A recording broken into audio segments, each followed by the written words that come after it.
When we started planning this, Féile, one of the things we decided for the discussions and debates was that we were going to have at least one event each day on the issue of, on a discussion about a united Ireland.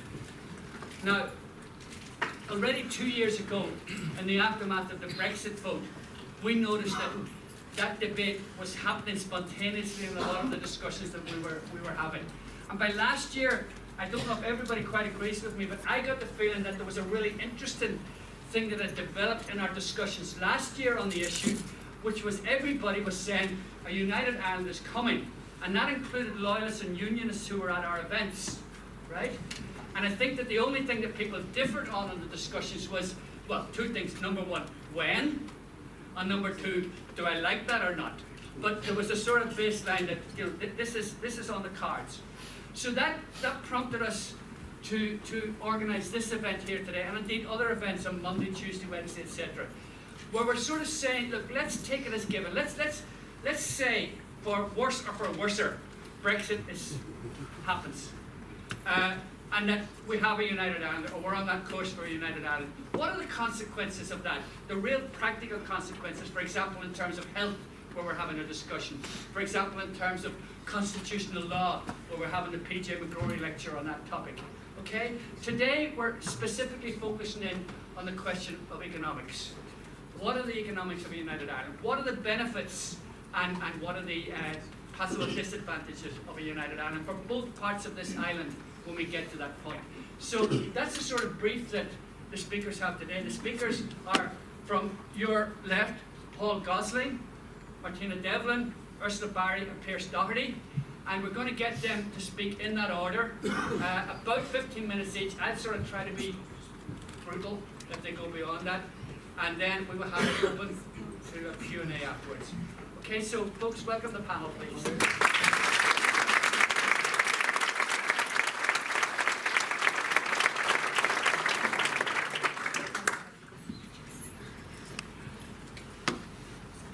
Thank you, everyone. Can you hear me all right? Yes. Great. Wonderful to see so many people. This is how politics should be. And congratulations to the organisers again. It's interesting there's so many more people than the event I did last year, which I think shows what is happening in terms of the debate. I'm not these days a member of any political party, or at least none that represents itself in terms of politics in Northern Ireland. And so I feel that I've got a freedom to upset every political party, so I will attempt to do that. And the first thing to do in terms of upsetting people is to say, let's just calm down a bit. I really think that calling for a border poll as if we want a border poll tomorrow and there'll be a united Ireland the day after is not politically sensible. So let's just say we're going to get there. It's a matter of how we get there, to make sure we've got a proper plan for getting there, and we've got a programme for making it successful. What is uncertain is whether we can make a proper success of it. Therefore, we have to plan, we have to programme, and we have to be careful, and we have to not shoot the horses or upset the horses. In terms of upsetting people, I'll say something else, which is, on the way in here, I was listening to RTE coming into the car park. My old friend Phil Kelly is in the audience, and he and I did a debate with People Before Profit just before the Brexit vote, and I heard Eamon McCann on RTE Radio 1 on the way in. He said, no one expected this level of Tory chaos as a result of Brexit. Well, actually, I got news. I've got a better memory than Eamon had, because Phil and I told them very clearly, actually, this was the stuff that was going to happen out of Brexit. But that's not the only reason why we should go for the United Ireland. The southern economy is a damn sight better, it is stronger than the northern one. It has the economic fundamentals in place, and the northern one does not. We've got a powerhouse down in Dublin, and actually we can get a spin-off economic benefit out of that through a united Ireland. You look at the reason why businesses are locating in Dublin, and look at the reasons, particularly where I come from in the northwest, about why they're not locating in the northwest. And actually, even the local entrepreneurs that set up businesses, quite often they move their businesses out because they can't get the skills and they can't deal with the infrastructure, which just does not work very well. But clearly, protecting our economy and our welfare from the impact of Brexit is an important reason why the United Ireland is really very attractive indeed. In terms of the economy, wages are much higher in the south than they are in the north, which is another one of the things which is very attractive. But equally, we've got things that work in the south that don't work so well in the north. For example, Invest NI is not as good as the IDA in the south. We all know there are concerns about the IDA, but actually it is a better organisation than Invest Northern Ireland. And we have real problems about skills and infrastructure in Northern Ireland.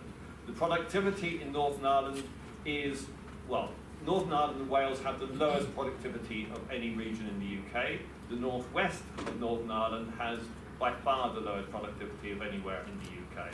We have real problems, and it's no surprise we've got low productivity, and low productivity after all leads to low wages, and also we've got a problem about over-dependence in the public sector, but low productivity leads into low wages, and we just can't get goods to market, we can't commute easily to work, even the hospitals are disadvantaged by the fact that it takes a lot longer to get ambulances to the right place. So infrastructure is a big problem, and it goes back really to an underinvestment over decades. But equally, we don't have the skill base that there is in the south. So there's a much higher level of investment into universities and also into vocational skill base in the south than there is in the north.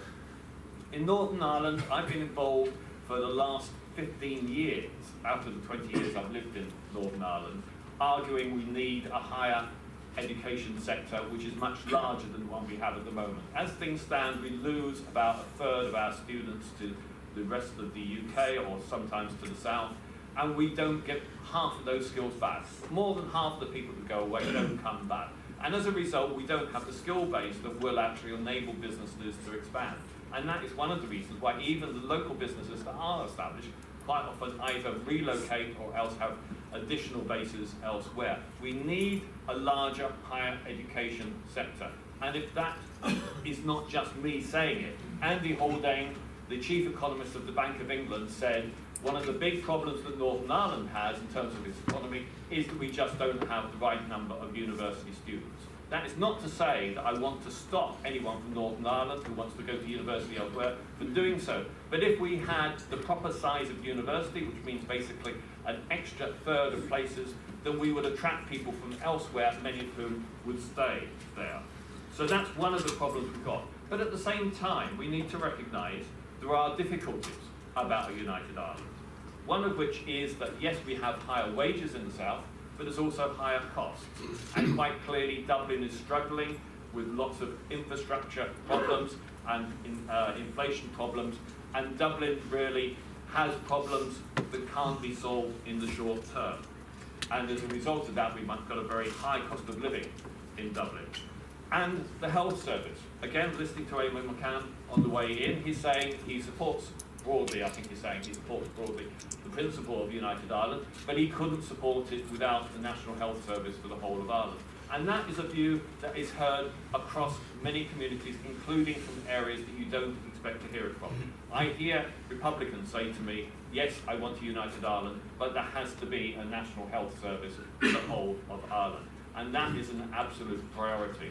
And while we have the principles behind Care in the south, that is a slow program. It will take at least 10 years, a 10-year program, and it is behind schedule. So we have to deal with the fact that we need to have a free point of delivery healthcare available for all people in the whole of Ireland, and we are a long way from achieving that at the moment. And to be blunt, there's also problems within the Eurozone. The Eurozone economy is currently underperforming. It is at risk of recession. There are problems with some of the economic fundamentals of the Eurozone. So that adds to the difficulties, the stresses that the Irish government potentially faces with reunification. The Republic of Ireland still has a substantial debt burden. And then we come to the issue of the Northern Ireland subvention, which we do have to deal with. According to the Treasury, the subvention, in other words, the subsidy from UK taxpayers towards Northern Ireland, is around £10 billion a year. I've written that book, A New Ireland, and I quote in that an essay from Tom Healy from Nevin Economic Research Institute, where he says, well, actually, if you look at only at the costs of Northern Ireland, the subvention's really about £5 billion rather than £10 billion a year. But £5 billion a year is still a lot of money, and in my opinion, at this moment in time, and I'm sure Pearse will disagree with me, but I believe at this moment in time, the Irish government, the Irish state is not able to cover that in terms of its existing responsibilities and revenue costs commitments. It's interesting though, when we're talking about the subvention of £5 billion or £10 billion, it's interesting to compare that with the cost of membership of the European Union. That is in net terms around £8.6 billion. So as far as the UK government's concerned, it costs more for Northern Ireland to be part of the United Kingdom than it does for the UK to be part of the European Union. And if you bear in mind that the pressures for Brexit largely came out of English nationalism, that does mean that the political context within Great Britain is changing rapidly.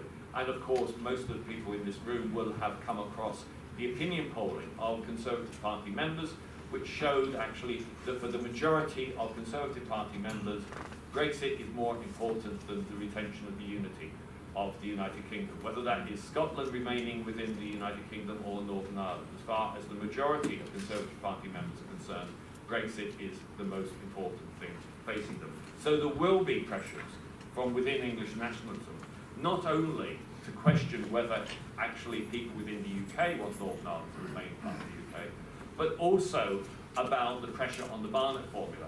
So the level of cost of Northern Ireland society, the tax burden, will actually shift because we can expect to receive less subsidy in the future.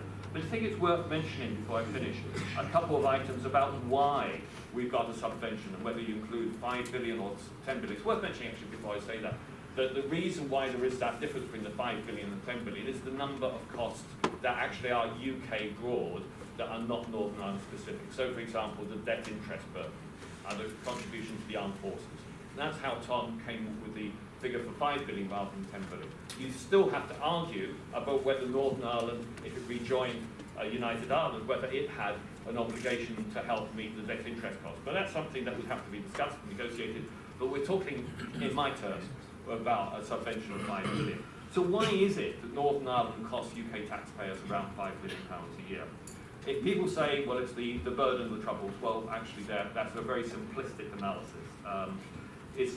For a start, it's the fact that in Northern Ireland we've got such a segregated society. I interviewed Naomi Long a few days ago, and she said that the figures that she was working for were that the segregation of Northern Ireland society, the duplication of services, for example, around schools as a result of that, costs somewhere between, I'll say this slowly, between £750 million a year and £1.5 billion a year. That is the burden we're paying for having a segregated society. And that is something that has to be resolved. In addition to which, we have pro rata about 50,000 extra public service workers in Northern Ireland compared with the Republic or compared with England. That cost comes out to about £1.7 billion a year. So you can see that if you dealt with those issues about segregation, the duplication of services, and the higher level of public sector dependency, then actually you could address that level of subvention and you could create something that's much more economically viable as a unit. But the problem is, you can't do it instantly. And of course the other thing is, we've got very low productivity, which means we've got insufficiently high tax base. But the problem is, you can't do these things instantly, which is why I say, let's not give the impression we're calling for a border poll immediately. And I met with a senior Sinn Féin advisor a few days ago, and he said, well, the party's position is not to call for an immediate border poll, it's to call for an immediate setting of a date of a border poll. I think there is confusion about the Sinn Féin position, about when the border poll should be held, and my view very strongly is that we need to plan, we need to have a clear programme. And I think, I'm afraid, it's a 10-year transition after the border poll. We need a plan before the border poll, and we need a programme where you gradually move from being part of the United Kingdom into having a united Ireland, and that needs to take place over a 10-year period, where you gradually phase out the subvention from the UK government, and you make the whole of Ireland self-sufficient through that gradual process. And that gives you the opportunity to fully implement Care. It creates the opportunity to have an all-Ireland health service free at point of delivery, and it gives you the opportunity to increase the investment into skills so that we have proper vocational training and we have a larger university sector, and it also enables us to have the proper investment into infrastructure to make Northern Ireland work, because my final word here is that there is a moral obligation by the United Kingdom to make Northern Ireland work, because it was on their watch that things went wrong. And I don't mean just about the Troubles. There was a lack of investment into infrastructure. There's been a lack of investment in skills. We've been buying off Northern Ireland society by having too big a public sector without dealing with the economic fundamentals. And that is basically what we need to do to create a programme for a transition where we have a successful, effective Northern Ireland society. And just my final word here, we have to persuade both Republicans and Unionists that it is to everyone's advantage to get Northern Ireland working effectively. From a Unionist point of view, they have to learn, they have to recognise that unless Northern Ireland subvention is reduced, then they will suffer, because the subvention will go, it will be reduced by the taxpayers within England. And from a Republican point of view, we have to persuade people in the South that a united Ireland is economically viable and will not create a tax burden that's unaffordable. Thank you.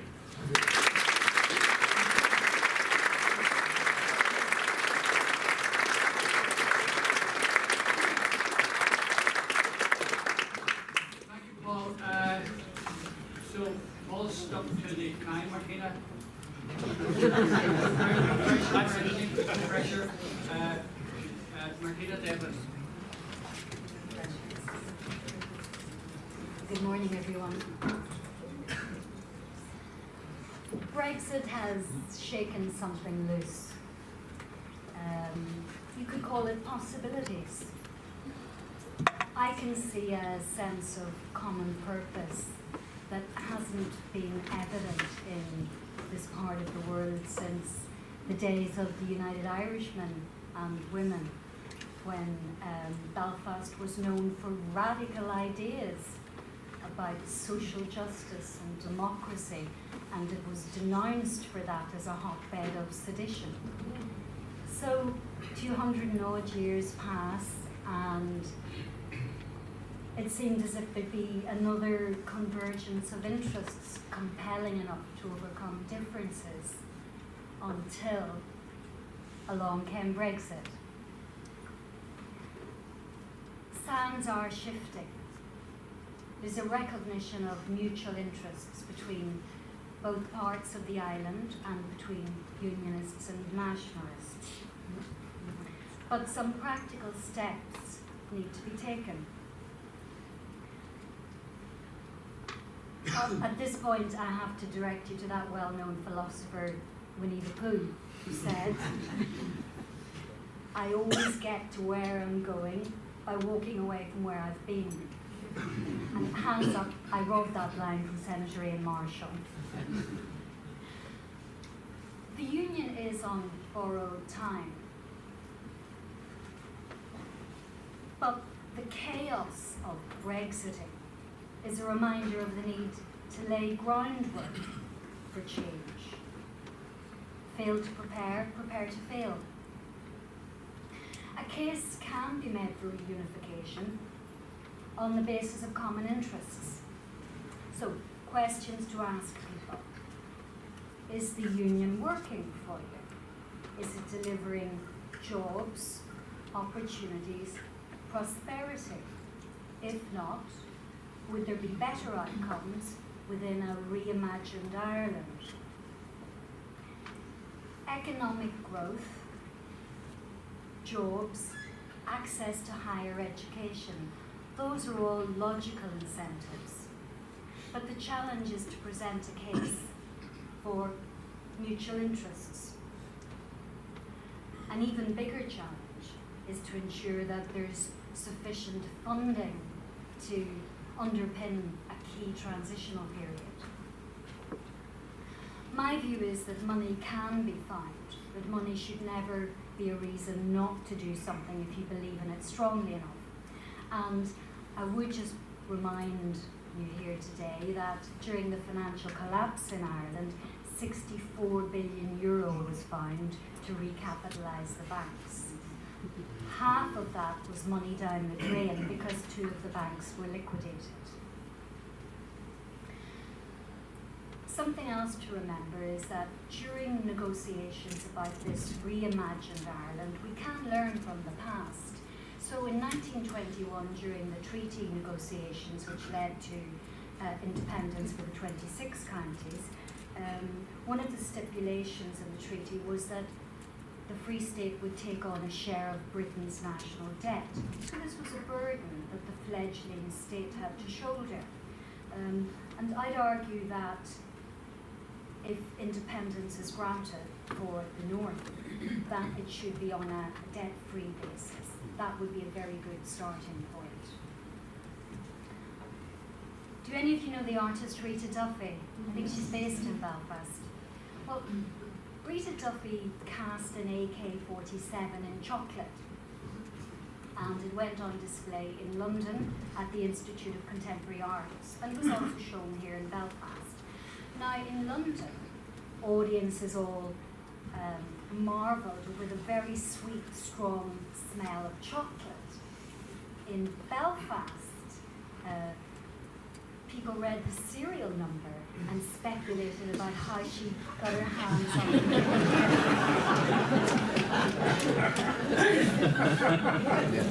You know this already, but Belfast and London are not aligned. But neither are Dublin and Belfast.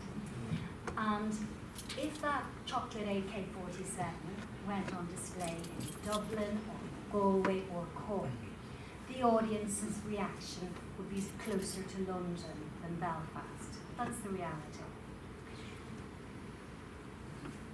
There is a soft Irish vote for reunification, which leeches away when horrible ideas like higher taxes are raised. So here's the thing. We have to remember that even a soft Brexit has negative consequences for both parts of this island. Reunification, properly organised, strategised, and done on a long-term basis, could offset those consequences. So we need an agreed approach, some way of sharing Ireland that doesn't involve borders, an economic and social alliance that may lead to a united Ireland, if people want to use that term, or some other name for the relationship. Maybe a federal arrangement during a choreographed transition phase. Currently, we have a story of unfulfilled potential on both parts of this island, even allowing for the dynamic powerhouse that Paul has referenced. But it doesn't have to stay that way. So, there will be a cost to reunification. And I'm not someone who believes that pounds, shillings, and pence or euro should be the only reason to do or not do something. But we have to be aware of the details so that people can make informed decisions. That's only fair. I'd suggest that an economic stimulus package should be put in place and the North's economy built up, so it's not a drain on any citizen's pocket. International assistance should be canvassed for advice initially. For example, Germany had its own reunification project. It was delivered successfully, and we should ask Germany for advice. We want money though as well, and for that we could look to the EU. I believe we wouldn't look in Britain. I think we could also look to our friends in America, and Britain would have an obligation to contribute, perhaps over a 20-year period. But however expensive, however much moaning there'd be, the compelling argument is there'd be an end in sight. We need to find alternatives. The North would need to further encourage a stronger culture of entrepreneurship. Business incentives should be fostered. You could have tax breaks for people investing in startups, for example. You could have mentoring systems. One Enterprise Ireland for the entire island could promote great things. The IDA's been mentioned. It could become a pan-Ireland entity, authorised to encourage multinationals to locate north of the border. And there'd be knock-on benefits. For example, Dublin is running out of office space. There's plenty in Belfast from what I can see. And you've no end to car parking. So, what I would say also about many US multinationals, they locate to the Republic because it's the only English-speaking state using the euro. But those multinationals are concerned about the costs in the Republic, and particularly in Dublin. Accommodation costs are a real concern. So I think that in a united Ireland, Belfast would be really well placed to benefit, not least because it does have infrastructure and resources.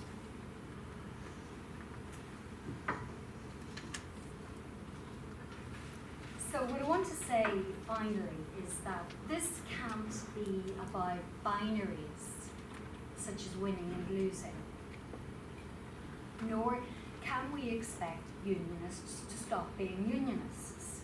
That would require people to change their identity, and that's not fair. There has to be space made in this new Ireland, this reimagined Ireland, for Britishness. Consent matters much more than backing people into a corner or wearing people down. So, generosity of spirit must be shown. Something has to give. And, we shouldn't think in terms of surrender. That's not a logo or a rallying cry that we want to embrace ourselves. We want to be generous. We must do this with a heart and a hand.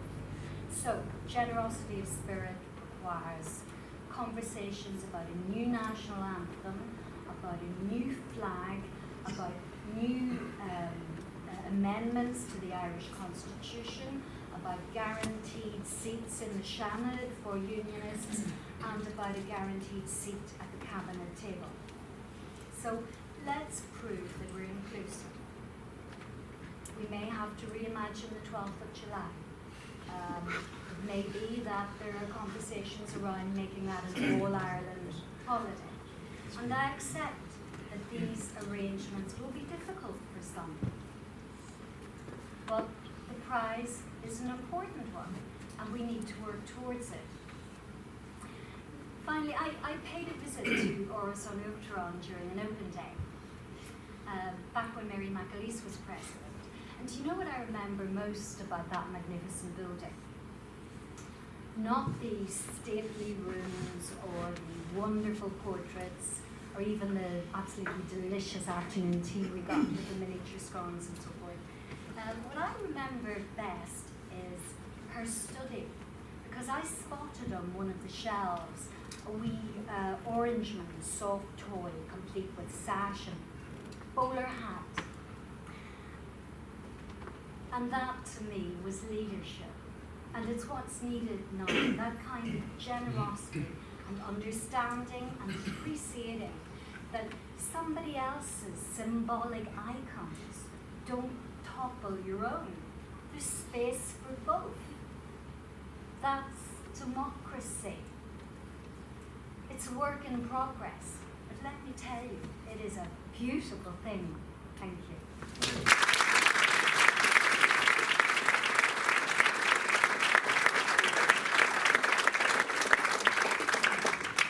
Thank you, Martina. I like the strategically placed music there when you were reaching a crescendo.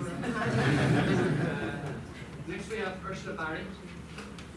Thanks very much, Bill, and you're all very welcome. It's great to see such interest in this kind of debate.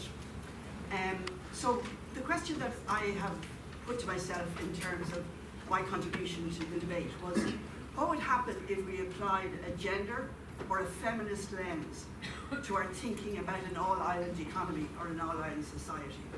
One that would be in the interest of women and men across the whole island.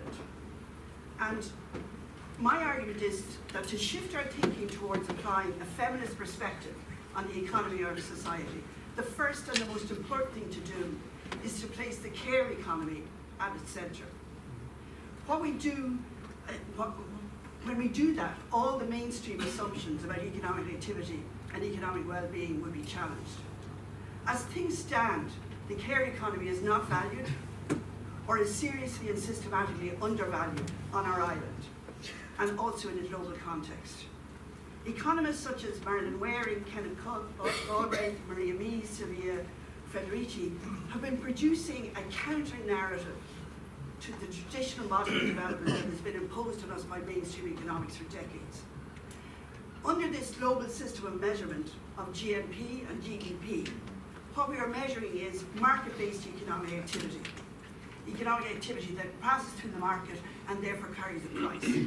Nothing else is measured. And that is the way economic statistics are collected under a worldwide system, the UN system of national accounts. The EU and others have made some attempts to develop other measures of economic well-being, such as the UN Human Development Index and the Index of Gender Equality in the EU context. However, while these developments are important in contesting the mainstream framework, in practice they are still operating within a neoliberal economic model that holds worldwide dominance. And that neoliberal model means that a lot of things are simply not measured. The first thing that's not measured is subsistence agriculture. Any agriculture that is generates products for home consumption, or craft production, making clothing or anything like that, that is for household consumption. That's not measured because it doesn't go through the market.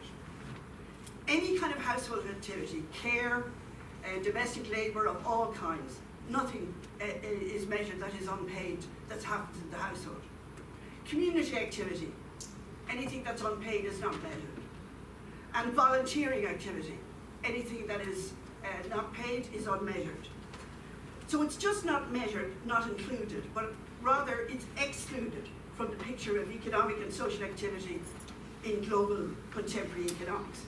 So in practice, our policy systems work at an extremely narrow definition of economic welfare and social well-being. In a way, value has been conflated to price. Price is the driving force within this kind of system. So what is this to do with applying a feminist lens to an all-Ireland economy? It has to do with understanding the implications for women who carry out the vast majority of those unpaid activities north and south of the border. It means that a very significant amount of what we do is hidden, invisible, and unmeasured in economic data. And it's hidden, invisible, and unmeasured when it comes to making economic and social policies that affect all our lives, such as pensions and social welfare entitlements, policies which are largely still linked to paid work, and that's how you build up eligibility. So what I'm talking about is that there is a highly significant care penalty that is borne primarily by women. It's experienced by women who miss out on contributory state pensions, on access to labour market schemes, and to a range of different social protection benefits that are linked to a person's employment history. As women move between employment, care, unemployment, underemployment, precarious employment, and more care, they build up insufficient paid work entitlements to many kinds of state supports. And experienced by women also who are blocked within promotional and career structures in far too many jobs in the public and private sector. Inequality of pay and inequality of earnings persists in both parts of our island economy. And it's important to emphasise that men also suffer from these rigid gender roles because of their disengagement from care and caring and the low priority that is attached to care within the policy system. So what would it look like if we applied a gender perspective and a women's standpoint to uniting this island economy? First of all, it would be recognising the need to dismantle the patriarchal economic structures and systems which shape both parts of our island. These patriarchal systems of power are common both north and south, and they account for the marginalisation of the care economy. And what, I would ask you, other than male-dominated system of economic thinking, could devise a system of recognition and valuing economic activity in such a way that excludes the work of most women across the globe, and that conveys a patriarchal dividend on men. And make no mistake, patriarchal systems of power convey substantial patriarchal benefits to men generally, although not all men and not all the time. As Marilyn Waring, the New Zealand feminist, put it strongly back in 1999, men won't easily give up a system in which half the world's population works for next to nothing. Precisely because that half works for so little, it may have no energy left to fight for anything else. Another key word, another key question of the patriarchal systems within our dominant economics is the link between patriarchal power systems and the question of gender-based violence. Because I fundamentally believe that the same patriarchal system of power and equality is responsible for the perpetuation of gender-based violence and a rape culture that is all too evident in causing widespread harm on this island. So, why am I talking this way in the context of uniting Ireland? Because I believe we need a radical process of social and economic change if we are to create real benefits for the majority of women and men in this society. On both parts of our island, economic and social inequalities are stark, inequality is deepening, and inequality has a gendered face. And when we add Brexit into the equation, things get more complicated and discriminatory.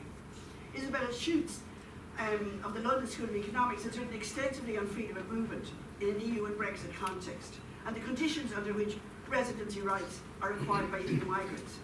Schutz highlights how unpaid work is not defined or categorised as work in the EU legislative framework, and as a result, residency rights have gendered consequences. In practice, all EU migrants are not equal when it comes to residency rights. Women involved in unpaid care work are not engaged in what EU case law deems to be genuine or effective work, which is in practice exclusive to those engaged in paid work. So unless a care person has a partner with EU residency rights or can show evidence that they are financially self-sufficient, they lose eligibility for residency rights. In the context of Brexit negotiations over the future, rights of EU nationals living in the UK, of whom Ireland is one of the largest group, free movement is a critical issue. And women whose rights are compromised or penalised because they're taking up unpaid care responsibilities are in a significantly more precarious position. As Schutz says, the status of care is not included among the categories of mobile EU citizens that have residency rights. But, on the contrary, if we put care really at the heart of our laws and policies, women could not be marginalised, the environment would be protected, and migrant workers would have a central place in our economic systems. Our economic, social and political priorities would be hugely different. As Nicola Yates, previously of Queen's, has highlighted, globalised care chains are evident across the international economy, in which care is increasingly commodified in a globalised system of exploitation, where women global migrants, who have replaced women rural migrants, in the contemporary care economy of the 20th and 21st century. So we now have a new globalised system of exploitation in which the majority of world countries provide the care labour that is underpaid and undervalued, based on displaced families and vulnerable precarious workers migrating to the wealthier regions of the world economy, including Ireland. We are part of the global care chain. And we are at the buying end of the global care chain. Placing care at the centre of our understanding would mean environment, housing, health and education would be prioritised as sites for public investment. It would mean an end to systems that undermine the very notion of care by keeping individuals and families in systems of direct provision that are the very opposite of caring for those who are vulnerable. And the culture that tolerates and reproduces gender-based violence would have to be effectively challenged north and south. As sexual assault, rape and domestic violence are essentially a denial of care at the most fundamental of all levels. And because the flip side of care is harm and damage, and the different ways in which it manifests itself. And we need gender and equality proofing of all policies in United Ireland, based on inclusive, gender disaggregated and socially aware data that includes the homeless, travellers, undocumented, those in refuges and institutions, which are conveniently left out of most mainstream economic and social analysis. And we need to consider what's at stake. Women's right to pay, non-discrimination, maternity and parental leave, to protection at work during pregnancy, and breastfeeding mothers as part-time and temporary workers all derive from European law over the last few decades. And since the Framework Equality Directive in 2008, EU law has extended its protection against discrimination and protection the LGBTQI communities. We need to be extremely wary of a post-Brexit scenario in which gender injustice and economic inequality become more and more the norm, and racist hate crimes become more and more common. Data shows that there was a 25% increase in hate crimes in the year following the Brexit referendum in the UK. And as we saw in the recent economic crisis, gender inequality issues were sidelined. In the South, we saw the closure of the Combat Poverty Agency, the Women's Health Commission. We saw the closure of the Intercultural and Migration Commission. We saw the Equality Office lose a budget by 43%, and we saw the Crisis Pregnancy Agency close down. More equal women's representation is no guarantee that regular policies of social change and social justice will be implemented. But without it, care in its broadest and most complex sense will never be central to our economic and social systems. And reproductive justice and reproductive rights will remain elusive or compromised. As feminists and egalitarians on this island, we're engaged with profound gender and ethical questions, and questions concerning reproductive justice, care systems, equality, gender and social justice, economic, social and political rights for all, including migrants, public and corporate responsibilities, and environmental degradation. These are our core concerns, and they need to be forefronted always by an eco-feminist and gender-informed debate about the future of our island society, and the role of a properly financed basic income in creating greater economic justice. A system that begins to value unpaid care across this island. Thanks.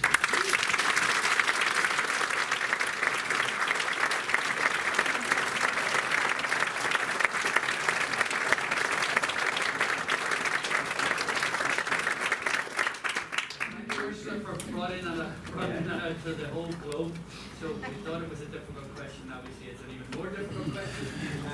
Pearse Doherty.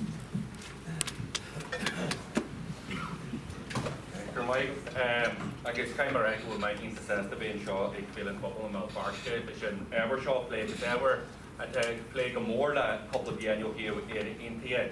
I guess Keimer plastic will gael and his small just brought the shock a harry suggested na chire in the wool shot in the wool and ever shot a flag of more as a tesha away. Delighted to be here at Féile Phobail, delighted to see such a crowd. I expected to be coming in here. I was told it was very informal and I would only need to speak for 5 minutes, so I'll wing it, but I didn't expect to see such a crowd. But it just shows the importance of this debate in terms of Irish unity and the economics of Irish unity. And it's a debate, as we know here, that has been raging in the north for many years. A debate now that and discussion that has been mentioned in the House of Commons by Tories, by indeed the former Prime Minister.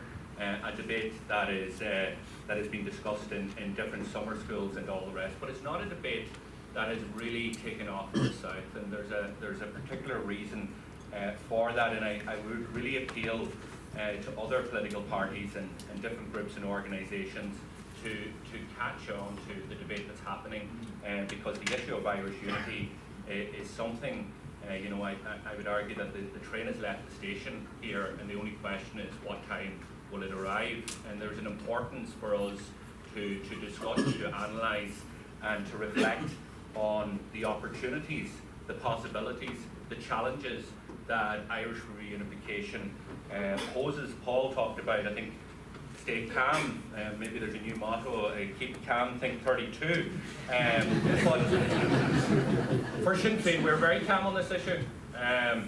We've been very measured, and probably we've had a long time position in relation to this issue, but also in relation to planning for Irish unity. It was the 3rd of November 2005, 14 years ago, when Sinn Féin tabled a motion in Leinster House in the Oireachtas asking for all the parties who subscribed to Irish unity, and particularly the government, the Fianna Fáil government at the time, to prepare and plan for Irish unification, to set out a green paper and open up an inclusive discussion in relation to what does Irish unity look like. How does all of the issues that have been addressed by our speakers here, in terms of the inequalities that exist north and south, in terms of the gender issues, but also in terms of the challenges of public service, how do they all address in the context of Irish unity? On the 3rd of November 2005, they told us that the time wasn't right. It was 2 years ago that myself and Gerry Adams met with all of the different party leaders and asked them to start to set up a committee on Irish unity and start to prepare for these challenges that lay ahead of us. And again, we were told that the time wasn't right. Then Taoiseach says, what we needed was maybe a subcommittee of the Good Friday Agreement, so we tabled a subcommittee of the Good Friday Agreement proposal to do this, and it was set up, but Fianna Fáil and Fine Gael are blocking in terms of reference because they say the time is not right. But the reality is, the Good Friday Agreement, which we all subscribe to, sets out very clearly that under the principles of consent that Irish unity can happen, and the model for there is in relation to a border poll. And we see from different opinion polling, particularly in the context of a no-deal Brexit, that more and more people, and indeed in certain opinion polls, that the majority of people are saying in that context that they want to see Irish unity. We see it in relation to the South. I think the exit poll by RTE showed an overwhelming support for Irish unity. You know, I've seen a poll, it's an online poll that you don't pay too much attention to, but 45,000 people subscribed to a journal poll in relation to the question of a border poll in the context of a no-deal Brexit, and 85% of them said that they would want a border poll, because they understand in the South the impact that Brexit can have in relation to our futures north and south, but they also have a support, a genuine support, in my view, for Irish unity. So yes, it's important to keep calm, but it's also important to realise that the momentum is there, that attitudes are changing, and they're not just within the nationalist and Republican community, but also those that would not identify traditionally as coming from that community, and therefore there is an onus and a responsibility on us to prepare. As part of that preparation, what I call the conversation stopper is this idea that the South could never ignore the North, and sure, the Northern economy is a basket case, and the subvention is £10 billion sterling, and that's it. End of conversation, and let's move on to other issues. And I've been interviewed by senior people in journalism, and the argument goes somewhere like this: sure, if we were to have Irish unity in the morning, we'd have to raise taxes on every man, woman and child in the South by €10,000. And the reality is none of that is true. There is no €10 billion that would be needed in the context of Irish unity to support the Northern economy.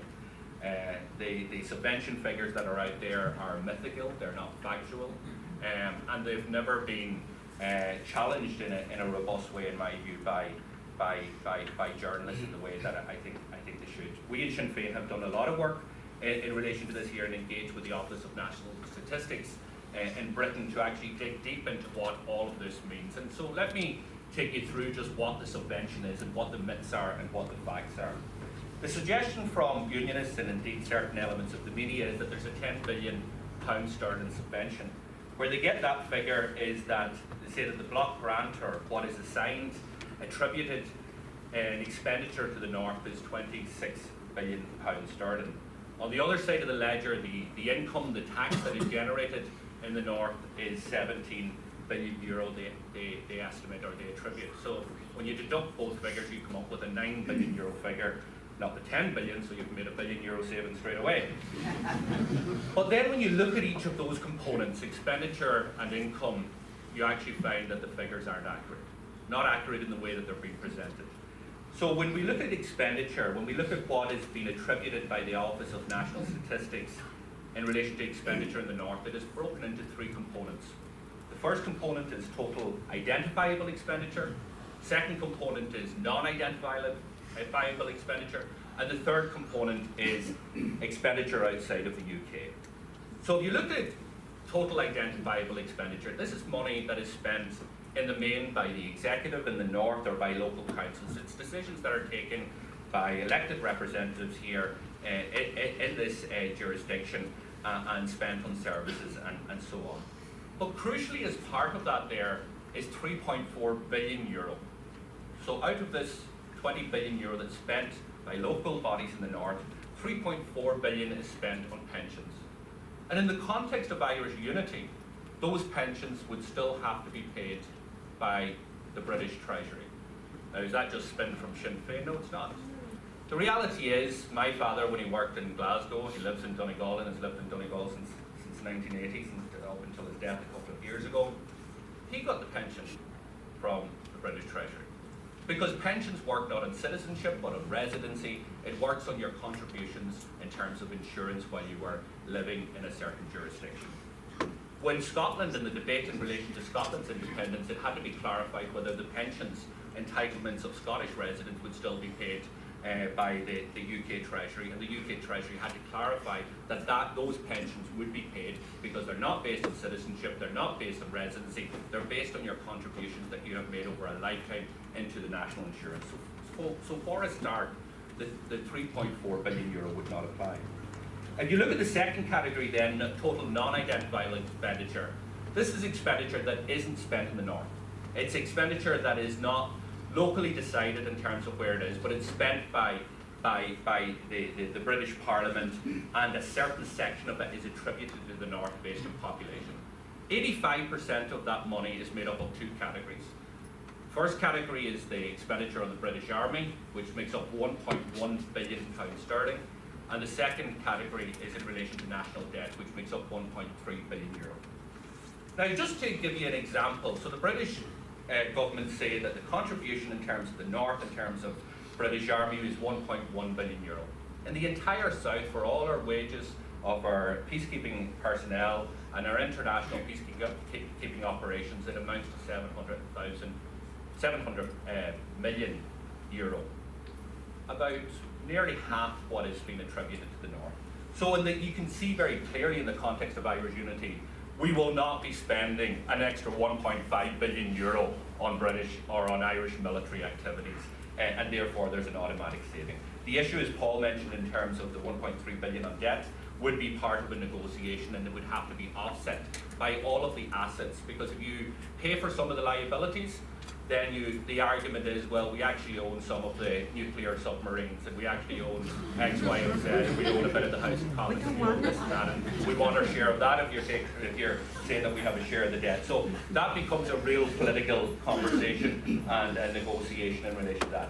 And the third part of that is then the outside the EU, or outside the UK. This is about £700 million sterling that is attributed to spending in the North, never spent in the North, it's spent in other jurisdictions, other foreign territories of the British administration, different kind of ambassadors and residencies and overseas territories and all the rest. And because we have this jurisdiction makes up a certain population, some of it is attributed there. Again, this would not be applicable in the context of Irish unity. We would not, in the context of Irish unity, still be spending €700 million on British overseas territory.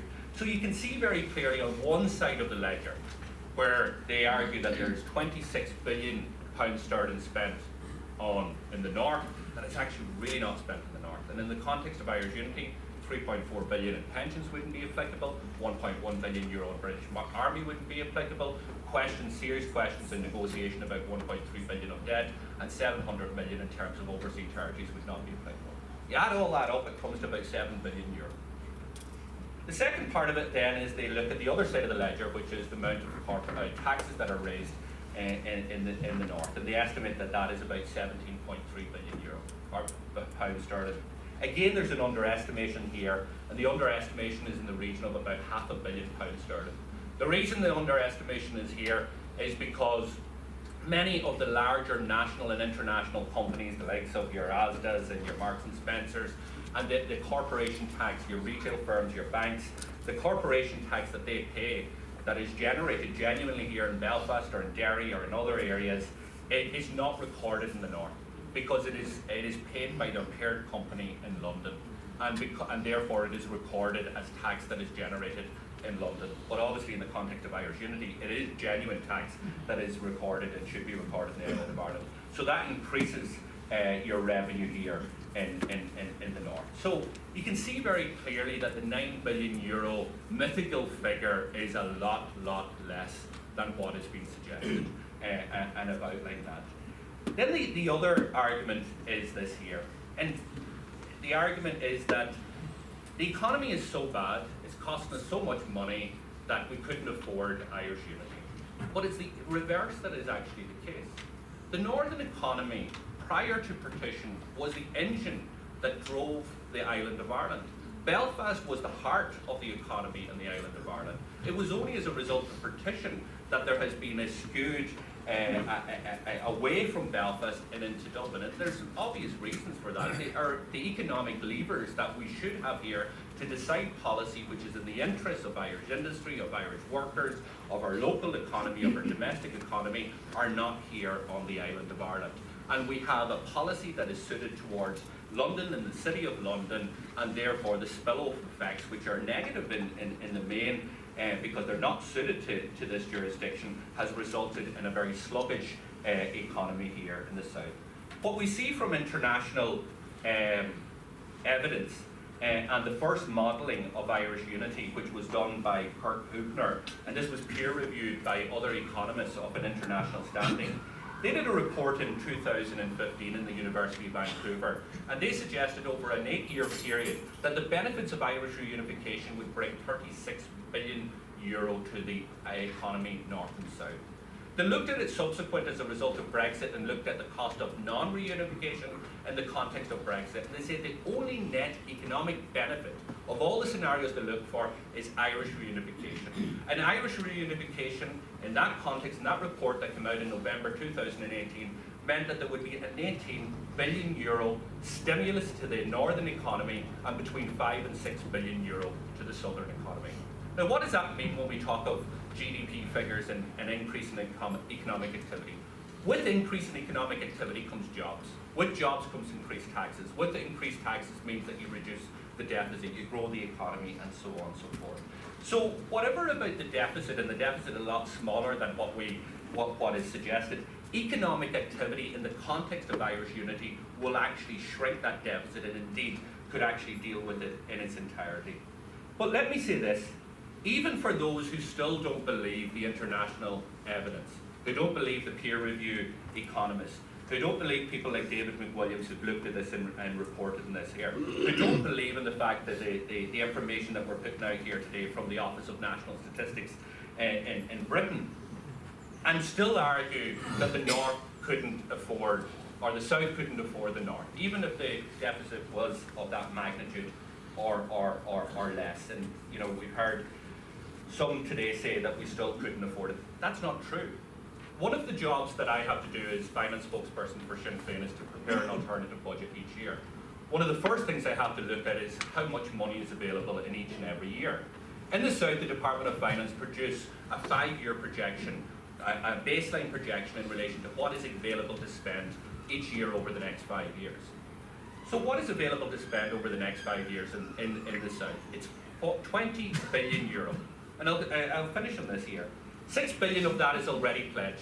It's already pledged because we'll have growing population, we need more nurses, we need more teachers in our schools for the more children that will attend and so on, and because of wage inflation and so on, that's already promised. But 14 billion of it is not pledged. €14 billion, which could easily accommodate the deficit in the North, even if you still didn't believe that the fortunes and the synergies of Irish unification would eat away at that deficit in the first place. So there's 2 points that I want to make very clear here today. One is the subvention figure of 10 billion is a complete and utter myth, and it needs to be busted, and facts can bust that. The second thing is that we can afford the deficit of whatever magnitude it is because of the synergies of Irish unification and because of the strength at this point in time of the southern economy. And the third point is that Irish unity gives us the opportunity to reimagine and to reinvent our country, north and south, to deal with all of the inequities, all of the inequalities, and really deliver on a genuine republic that none of us, north or south, have lived in our lifetime.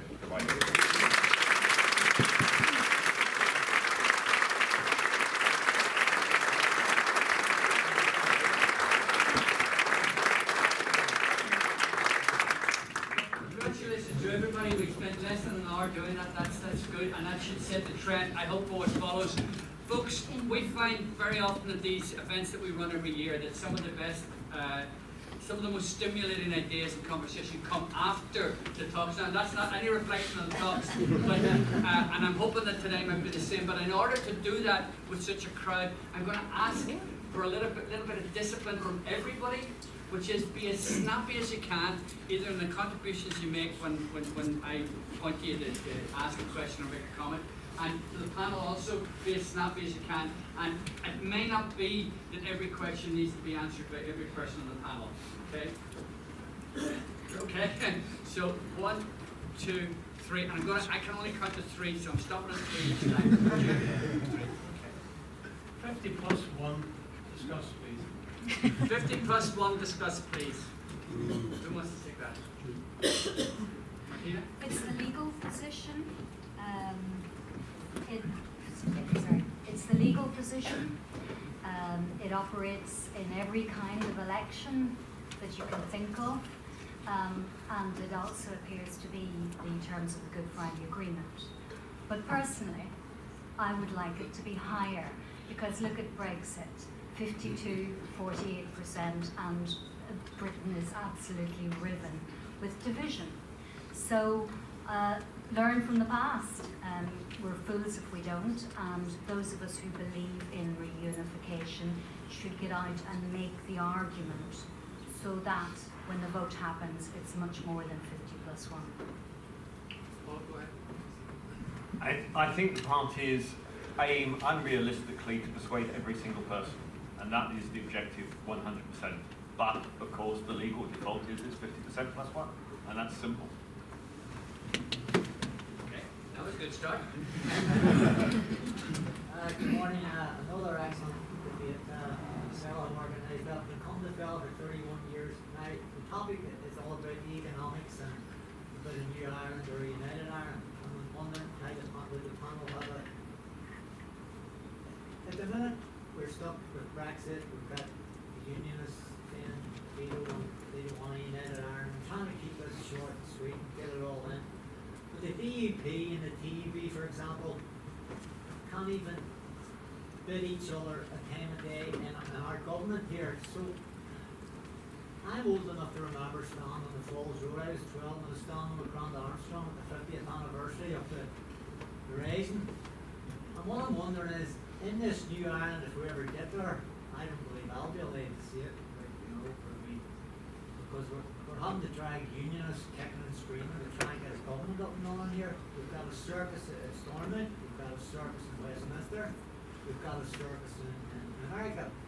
So my question to the panel is, how do you convince me, a half-glass schoolman, that I'll ever see a United Ireland?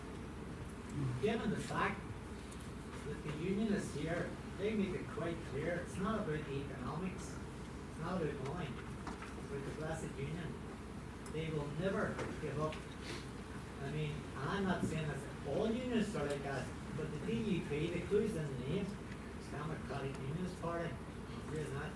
TUV, I know it's not going to be up here, I can go on for a while. Well, see, that's what I come here for, because I mean, for 45 years, in the case of my brother, I used this platform to speak his name, Paul Armstrong.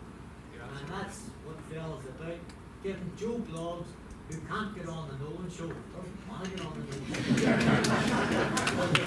show. My main question to the four panelists is this United Ireland going to happen while I'm still above ground? Okay. Did you hear Mr. Bloggs' question at the back? Everybody heard it? Go. Okay. Who's going? Tricky question because I don't know how long you expect to be around for.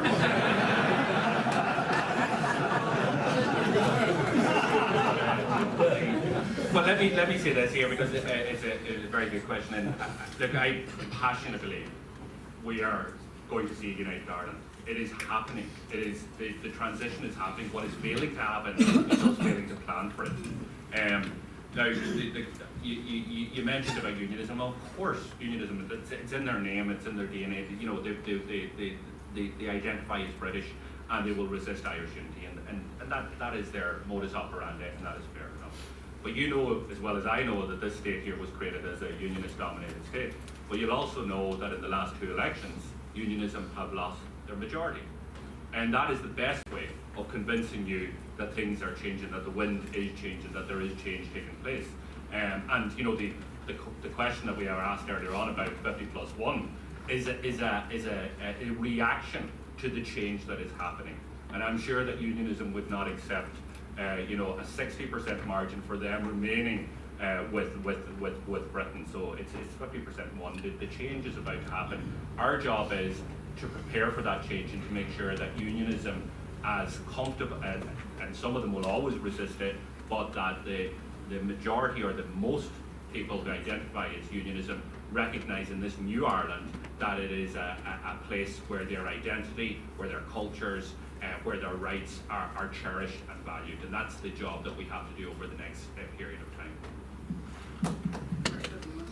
Yeah, I just would like to add to that. I mean, I think that if you look at the situation, I think that the history is on the side of United Ireland. I mean, I think there is no doubt about that. And I think the Brexit thing has thrown a lot of things onto the agenda, as Martina has said.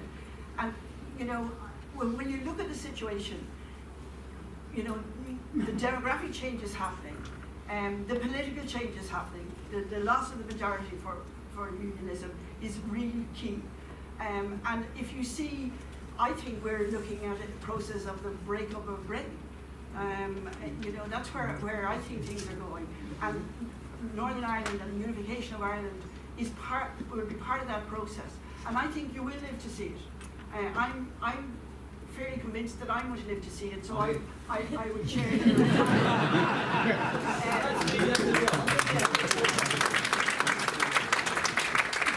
But I would also like to think that in the negotiations about that new Ireland, about the form of United Ireland, 50+1 will apply also to gender and to women's involvement in shaping negotiations.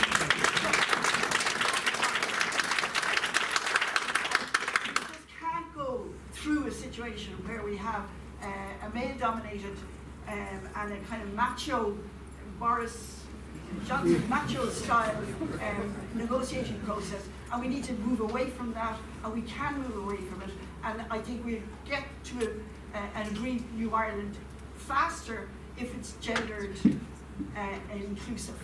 That's what I think.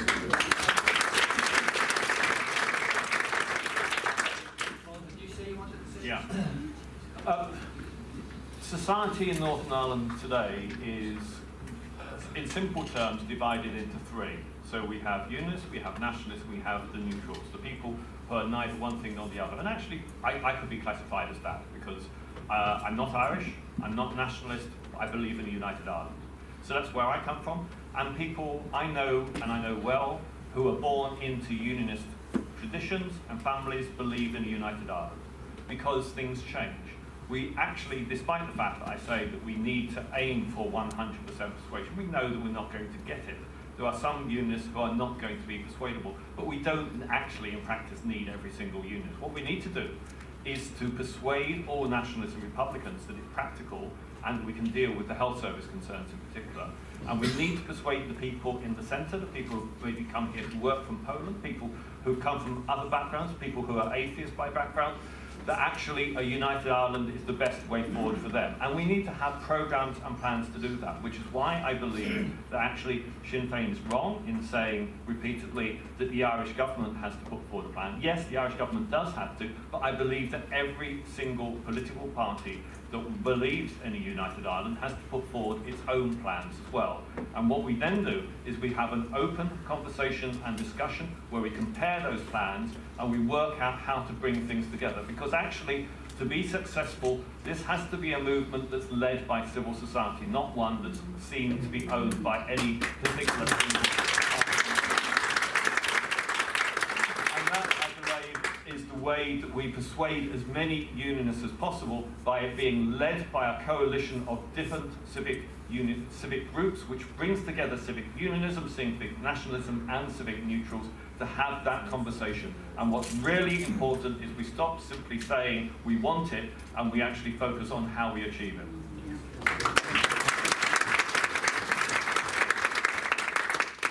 Short version of the answer, hang in there. Now, I've got one person that I promised, and I'm going to take 3 others, but before I take 3 others, I'm going to give priority to any hands of any women that go up. Anybody? No, you're not a woman. Okay. Okay. We got this guy up here, and then where was it? 1, 2 women. Okay. Oh, okay, I don't want to encourage a dispute between Paul and Pearse, but this is hearts and minds, and there has to be integrity. And there's a dispute, a clear dispute on this subvention. And moving forward, that needs to be sorted in terms of with a spirit of integrity, honesty, and because it is about outreach to those people who need to be brought into the camp. Now, that's one thing that needs to be sorted. But my concern is this. I don't want the end product in this, the transition, the last part of the journey, to be a Singapore model. Low tax, low regulation. It has to be a social democratic model where there's a private sphere and a public sphere. And my concern is that you'll recall some time ago, I believe, when European authorities and financial officials said to the Republic of Ireland, you need to go and get those billions back. Do you recall that? Okay, that is what I do not want to have politicians, political parties and governments not refusing to get tax from those people who are making a profit in this country. That's not the way ahead.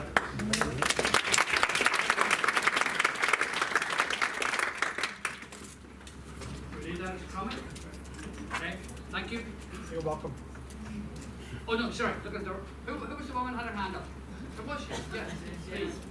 I'm very like a girl, so I'm with Pearse. What I'd like to say to you, I've never heard you speak before, so thoroughly enjoyed that. It's my first event at a FLAP for various reasons. You've convinced me. I think I base my career on facts and figures and evidence, and you've got it. And I'd love to hear that inside of Westminster, though. I'd like you guys to be in there. I'm a media junkie. And we're sitting in a world where Trump won that election because he manipulated it. You guys don't have to manipulate it. Just get in there. That's what I would like, because the way that I live, the world that I live in, I pay attention to people inside. And there's part of me tells me I would love to hear you stand up, or someone in Sinn Féin stand up and say that in there. Because I'm fed up hearing the same tired, repetitive rhetoric, which supposedly represents us in Northern Ireland. And it clearly doesn't. And it's fake, isn't it? So what you said to me today, and I'll hear it over and above everything else everybody else has said. Let's not go into the history of why you're not there. But I would like to think that the logic and the common sense should win the day. And everything you said to me today has convinced me that it's not only vile, but it's a no-brainer. Like I said, I'd just like to hear somebody from Westminster saying that on my behalf, rather than the usual come to you, please. That's it.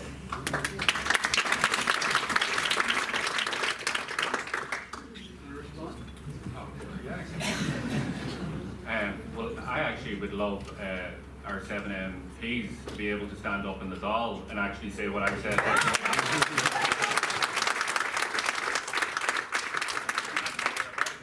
That's what this conversation, this journey is about. But let me say this. We've engaged with the Secretary of State. We've engaged with Theresa May, Boris Johnson just last week. We've seen what we're saying here to them. There is a need to prepare for a border vote. There is a need to start planning for this. There is a need in the context of Brexit. So there is no suggestion that the politicians who actually matter in some of these areas have heard Sinn Féin's voice. That's clear. But the issue here is about how do we actually move a dialogue with those who support Irish unity to start to plan and prepare. And it's not just the politicians. I agree with Paul.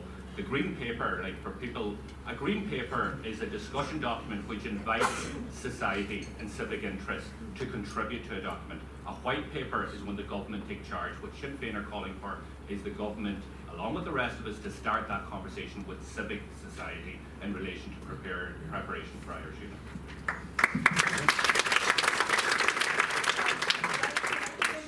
Sorry, forgive me.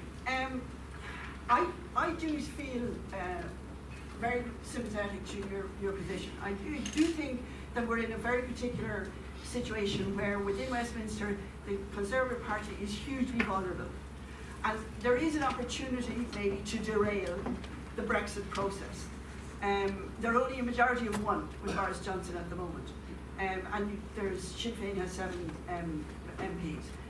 I think I would like to feel that Sinn Féin at this moment in time is talking to its base and its supporters and putting the question as to whether just for the Brexit votes you could participate in Westminster. Just around Brexit, not around anything else. Or like Fintan O'Toole is suggesting, having other people do that just on the Brexit vote. Because there is a historic opportunity here. And I think it would be incredibly popular. It would create a popular momentum in favour of Sinn Féin, north and south of the border, if you did that. That's what I think.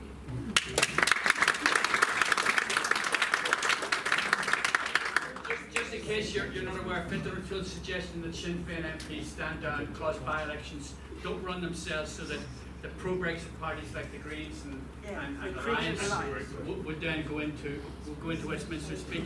If you think that's a great idea, if you think it's the most harebrained thing you've ever heard of, come on Monday and ask Fintan O'Toole himself. Or tell him what you think, okay? No, sorry, well, hold on, we've still got one. Very encouraged that some people are talking about preparing for a United Ireland, laying the groundwork of what it's going to look like and, what we want to see United Ireland look like. My concern is, following partition, we saw a very clear development of 2 very ultra-conservative states, with the North led by the UK, denying rights, women's rights, LGBT rights, rights for Ireland speakers, and in the South, an ultra-conservative state led by the Catholic Church, and at the moment we see Fine Gael and Fianna Fáil, in charge in the South. Martin spoke about, giving a hand of friendship to the Unionists and maybe making promises of seats, and how do we ensure that we don't end up with another ultra-conservative state by joining 2 rotten states together and having, a United Ireland led by Fine Gael and the DUP.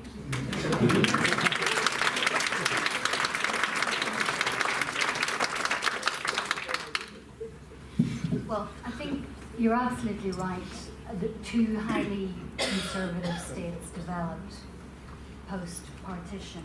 And I'm very ashamed that of the republic that developed post 1916. I'm ashamed that it was a state which banned books, for example, and which gave such prominent, which really didn't separate church and state. But I think that is happening increasingly in the republic, separation of church and state. And we know that because in recent referenda, the Catholic Church has advocated votes and the populace has not listened. So the republic has changed enormously in a short space of time, since about the 1990s on, when you had divorce legalized, access to contraception became easier, and when same-sex marriage and abortion reform were introduced. So last year, for example, Leo Varadkar, the Taoiseach, introduced his partner to the Pope when he visited. That would have been unthinkable even a decade earlier. So I'd argue that what you have now in the Republic, while far from being perfect, and still a work in progress, is quite a modern state. It's slower in the north, definitely. And my hope is that by two parts of this island coming together, there would be more progress in the north. I don't see the DUP having the numbers to hold back progress. But can I say, first of all, that the DUP don't represent unionism. There is moderate unionism. You know, we could date that back to the United Irishmen and women. But as well as that, I welcome unionism in Dáil Éireann because the Irish state is still a little monocultural. It's changing, but it's still a bit on the monocultural side. It does need to speed up separation of church and state. And I think that a unionist voice in Dáil Éireann would be an advantage. One of the factors in the financial collapse was the lack of diverse voices. So I think it could be good for all. And to unionism, I would say that their voice in a reimagined Ireland would carry more clout than it does in Westminster generally, apart from these highly unusual circumstances. Could I just add one short comment to that? Is that I think the process of social change has been very significant in the South over the last 10 years or longer even. And there's been less of that in the North. But the economic structures are hugely shaped by the neoliberal economic model, both north and south of the border. So economic change has been absolutely marginal, and we're stuck into a low tax economy in the south, and a lack of public investment in social infrastructure of all kinds, and conservative policies which are so evident around housing, for example, where in housing the Fine Gael party is completely dictated by market-based economics as opposed to public investment. And those economic structures are slower to change, and we need more radical change at an economic level.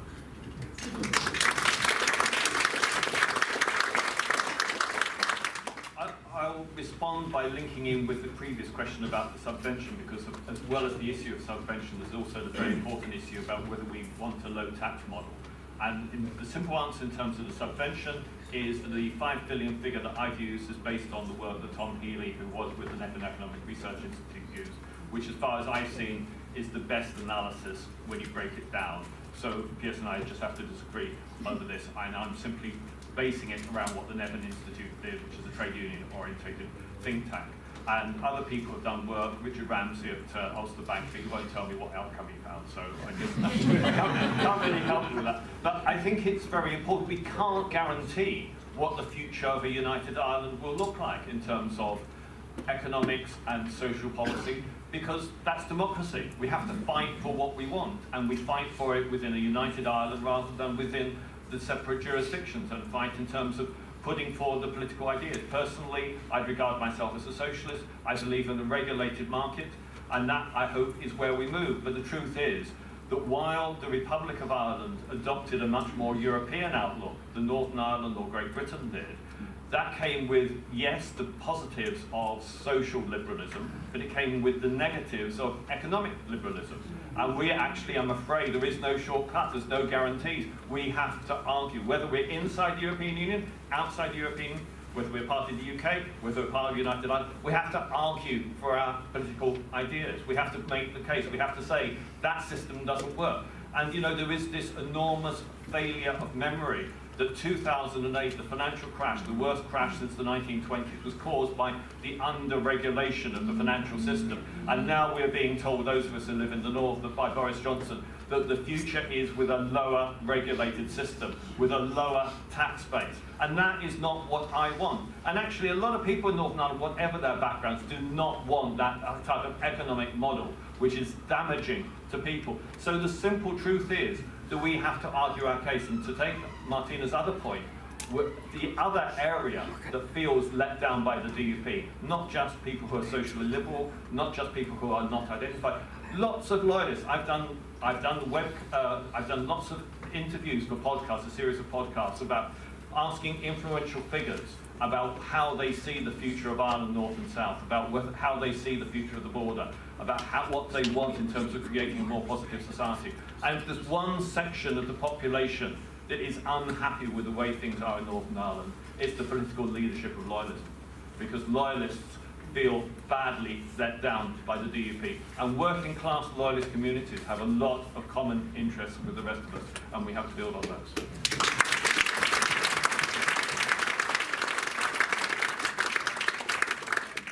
2 points. I think the point about the, getting the difference between myself and Paul correct isn't really a difference. I think you have to just understand that what's happening in relation to the debate about the subvention is it's very live. So there's a lot of different people, and that's very good.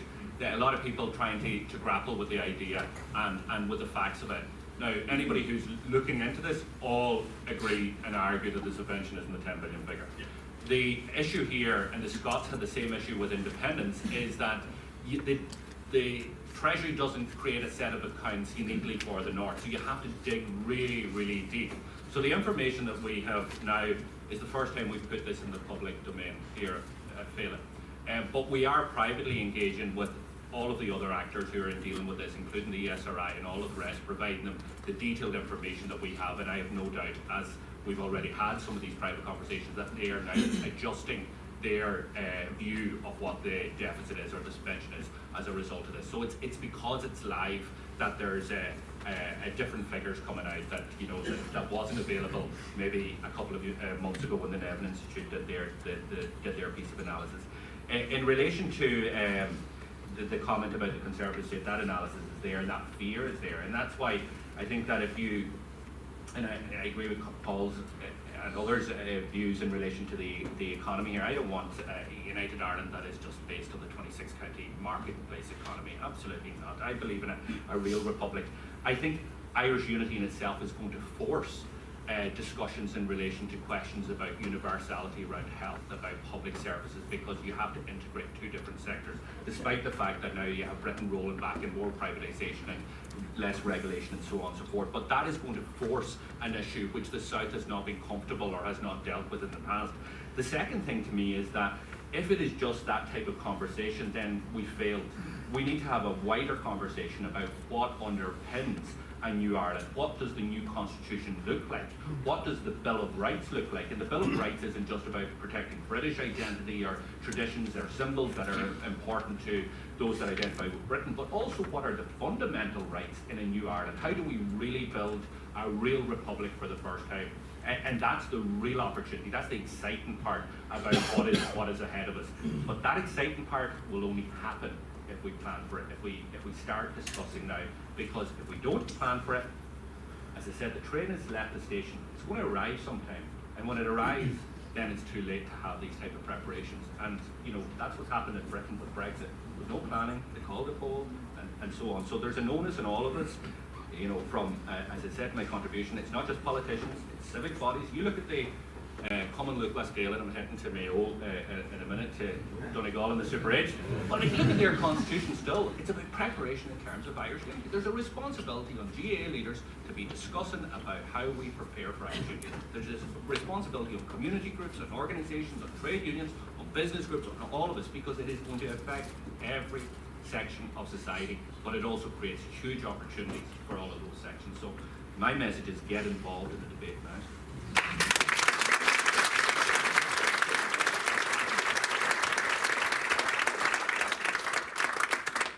You've created this wonderfully weird image I suddenly had of Leo Varadkar introducing in Ireland to the Pope. I'm going to take three more and see how far we get on the basis of that. One, the guy on the left. Two, because you got a question yesterday. No, on the left. And three. It's a question for Pearse, but Ursula. It's a question for Pearse, but Ursula, you got to clap. Could we hold a second? Sure. Some people want to leave. That's fine. That's absolutely fine. We can just let them get out so we can hear the question properly.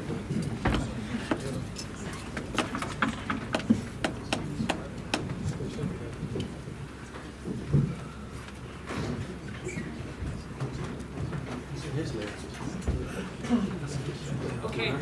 Very good. Yeah, Ursula, you got a clap there when you said you wanted Sinn Féin to go and take the seats of Westminster to derail Brexit. I mean, maybe I'm unpopular, but I completely disagree with that. British people voted for Brexit in a referendum, and I think it would be anti-democratic to do as you suggest. Now, Pearse, my question for you is, I'm a Republican. I'm pro-European, but I'm really suspicious of the EU. And I want to ask you a question about national sovereignty. If we unite Ireland and economic sovereignty, it seems to me that the EU institution lacks transparency, all sorts of democracy. Look what happened to Greece when Greece tried to pursue its own sovereign economic agenda. They're smashed and crushed. The RMT Union in Britain are highlighting the fact that Jeremy Corbyn says he wants to nationalise the railways in Britain, but under the rules of the EU neoliberal sort of agenda, he can't do that. How much sovereignty do you think we really have in the context of a European Union? I know that everybody wants to celebrate the European Union against the Brits because of Brexit. I'm pro-European, but I'm afraid and I'm scared of the EU limiting our sovereignty in a United Ireland. Okay, I'm going to take the three in a row. Yes, yourself. Thank you. First of all, I'd like to say that in relation to the abstentionism question, just very quickly, I think if you just look back just slightly over 100 years, what happened with the Irish Parliamentary Party, when it held the balance of power in Westminster, and they were going in and taking their seats, and the way in which Home Rule and Ireland's national question were frustrated then, that gives you the answer you need to know from history as to what would happen if Sinn Féin even did break the point of principle and go into Westminster. We have ample evidence that. Just read your history. But the thing I want to touch on is a couple of other quick points, if I may.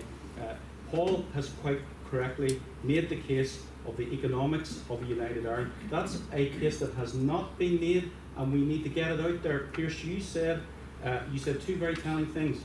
You said that I've just got these figures, and these figures aren't really out in public domain. You're quite right, but those figures, and Paul, what you have said, and the engagement of civic society needs to happen. Those arguments are not out there, and they need to be out there. So that's the first point. You also said, Pearse, and I think it's a very telling thing, how do we get people in the south? I'm not talking just about the government does have a responsibility. The Irish government has a responsibility, which it has failed and signally failed in. But how do we get the people in the south who have, after 100 years, a partition, I'm sorry to say this, very often what's seen as a partitionist mentality. And it's left to nationalists in the north to try and make a case for a united Ireland. How do we get the ordinary rank and file people in the south? And half my family come from the south, half from the north, so I'm your genuine all-Ireland product. And I'm saying, how do we get those people to re-engage with a vision of a republic that doesn't exist yet? Yes, it's about economics. Yes, it's about rights. Yes, it's about cultural identity. Yes, it's about safeguards. But how do we engage people with the vision that people had over 100 years ago?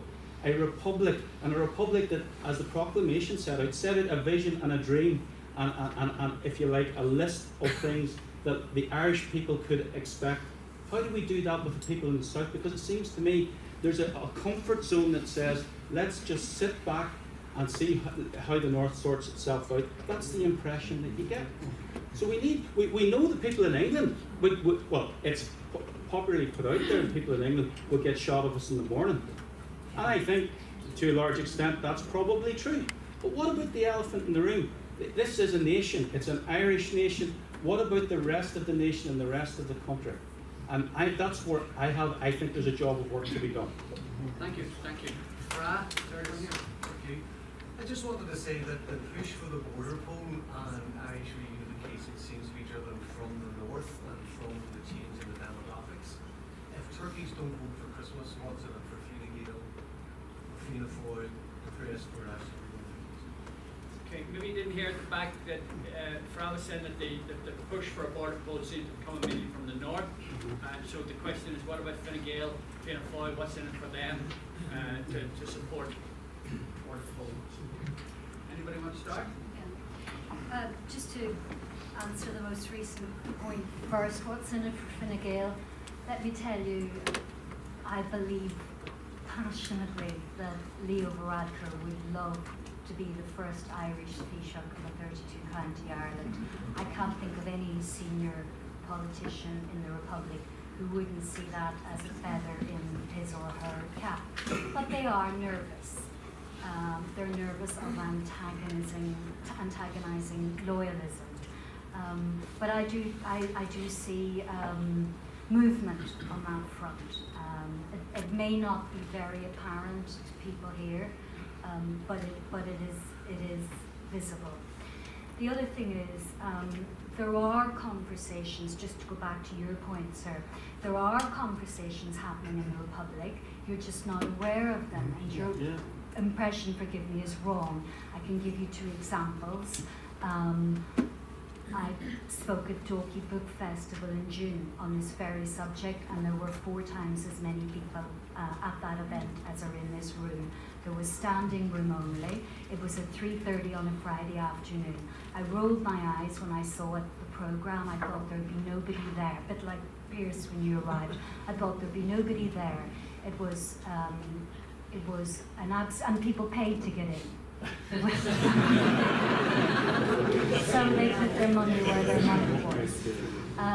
And it was, there were a lot of business people there who were very interested in it. So the conversations are happening. I also said pretty much what I said here today at the Burren Law School. Maybe that was 2 months ago, tops. The Burren Law School is full of senior legal eagles and judges from all over Ireland.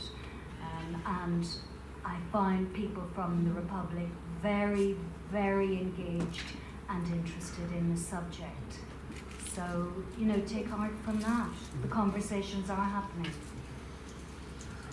Could I just add a little bit to that? Because I agree with Martina that there is a lot of conversation in the Republic, and the ground is shifting all the time. And the debate, partly because of Brexit, the debate has become more urgent and more immediate for people. But the conversations are happening. But this thing I want to pick up about Europe, because there's been a failure of the whole project of a social Europe, and in some ways the financial crash brought that to a head, because it was all dictated by monetary policy, coordinated across the EU, and victims were Ireland and Greece and Spain and Portugal to a certain extent, and Italy. All the countries that were the periphery, and the centre was fighting for its own interests. So that means that we need to look, as Paul was saying earlier on, at civic society in Ireland in terms of the building up the momentum towards a radically new structure for a united Ireland. But at the same time, we need to ally with other civic society across Europe. And I think particularly the periphery countries, because we have a lot of common interests with those. And I think we need to be making solidarity, a framework of solidarity around the European, the map of Europe. And I think we could find a lot of common interest there if we worked hard enough at it. Because I think there's a lot of support for Ireland at the moment in Europe, just even in terms of the Brexit issue. But I think there's a whole network of LGBT organisations, women's organisations, business community even, and political organisations, very different kinds, the island communities and border communities, all of those that share lots of interest with us. And we need to be thinking in those terms, in terms of the social Europe. I agree with Martina. There certainly is a conversation going on. I've been doing 1 or 2 events like this every month for the last year, and including at Mount Stewart, where it was a very unionist audience. Things are changing, and I also did Radio 4's Today programme a few days ago on Irish reunification and the economic case, and upset an enormous number of unions by referring to Northern Ireland as a failed state. As a result of which, I've decided to in future refer to it as a dysfunctional society, which no one seems to be able to argue against. In terms of what's in it for Fine Gael and Fianna Fáil, I think they are terrified of the short-term economic impact of reunification. So yeah, we have to do more figures, and we actually have to probably see how Brexit goes and see how things go in terms of the pressures on the Irish budget from digital tax measures with the OECD, and also about what happens with the United States Make America First program. So again, we shouldn't be greedy and try to do things too quickly, but we have a program, we have a plan. And in terms of how we bring about this plan, then I think we have to create a broad civic movement. And I've been speaking with people about this. The Waterfront Hall, where I was happy to be one of the speakers, was a major part of that. There's been conversations within civic unionism, and we have to create a broader network of civic organisations that discuss these things. Doesn't mean that we're saying to civic unionism, you have to believe in this, but we have to have this conversation about what is the future of this place, which actually is failing, dysfunctional, and actually I bring my kids up in a society that is still segregated, which is morally indefensible. So we have to look to the future and how we plan. And if there is one positive about where Fianna Fáil are going, I mean, I interviewed a Fine Gael politician recently who said absolutely it's his ambition to create Irish unification, and Fianna Fáil indicated to the Irish Times a few days ago that they have a programme for reunification which is very similar to what I've been arguing, which is the idea of gradually losing the subvention, so you transition from where we are to where we go. So things are changing, and that conversation is taking place.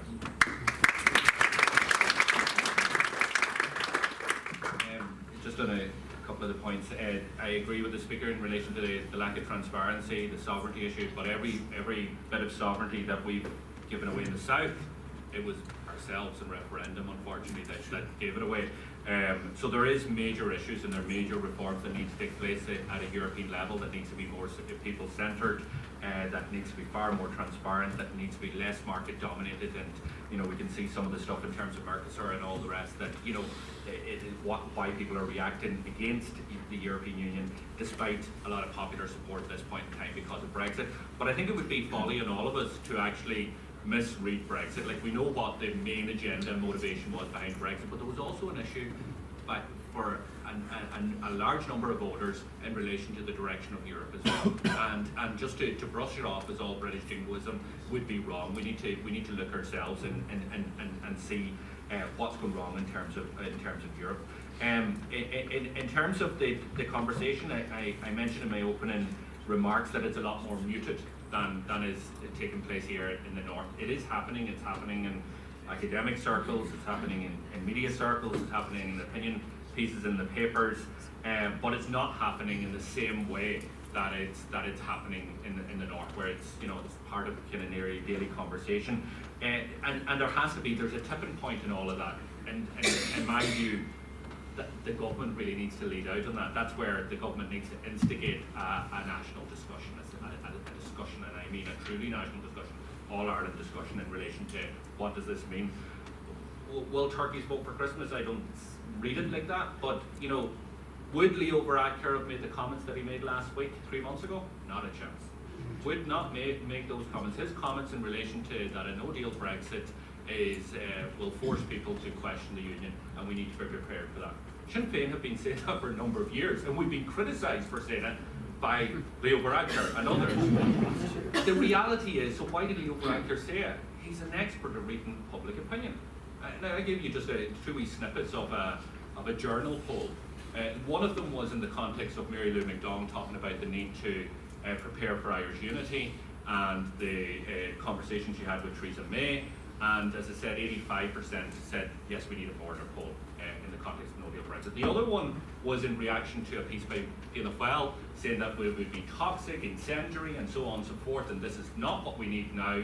And that was just done last week, and there was about 12,000 or 15,000 people that responded to that, and 67 says we need a border poll. Now, Leo Varadkar reads that, and that's why he's making the comments that he's making, because they will go with where public opinion is at this point in time. For Féile Féile, it's different. Féile Féile grassroots believe in an Irish unity. Neil Martin, unfortunately, is blinded by Sinn Féin, and he is taking strategic decisions that are counterproductive to the national interest. It's not just in the context of Irish unity, more damaging his content, his comments, and his analysis in relation to the peace process. They're completely off the wall. They don't have any basis in reality in relation to his analysis that Martin McGuinness deliberately, collapsed the institutions for personal political reasons and so on and so forth. It's absolutely, nonsense, but he's blinded by Sinn Féin, and therefore it's the same issue in terms of Irish unity is his concern around Sinn Féin. So what senior Féile Féilers have said to Paul is what he said in response to the conversation that myself and Jerry Adams had with him 2 years ago, that they were going to prepare a paper on Irish unity within 3 months. Didn't do it. 12 years ago they said they were going to stand in elections in the north and so on and so forth. Now, political parties will do what political parties will do, but those who are not convinced ideologically to move in that direction for whatever reasons will also respond to public opinion. And therefore, if there is a bigger discussion, and including the input from civic nationalism and those who don't identify as unionism in relation to injecting themselves into the debate in the South, that is very strong, and we've seen the impact that had, particularly in relation to the Brexit discussions. Like when Sinn Féin framed the idea of special status for the North, and we proposed that motion in the Dáil, we were told that it was never reckless, all the rest. Civic nationalism got behind it, argued that we needed an all-Ireland discussion and all the rest. It is now the position of the state. It is now the position of the European Union outside of Britain. So there is a lot that we can do together at political level, but also at civic level to actually instigate that debate. I do believe personally myself that because of opinion and because of, even though the muted conversation is happening, that there will be something that is going to change that within a very short period of time. I don't think that they can hold back this debate any longer. And I think if we're back here at this time next year, we will probably have seen the establishment of forums that will have the discussion of Irish unity at a national level being discussed with a civic dialogue. And I'm convinced that that will happen because, as I said, the train's left the station.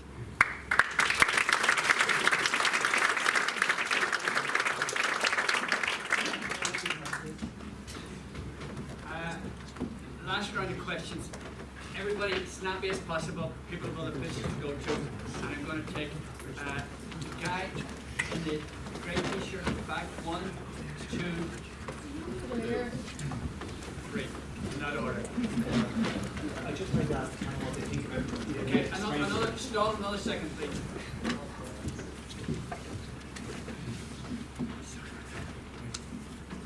Yeah, Pride's at 1 o'clock. You're right. Sorry.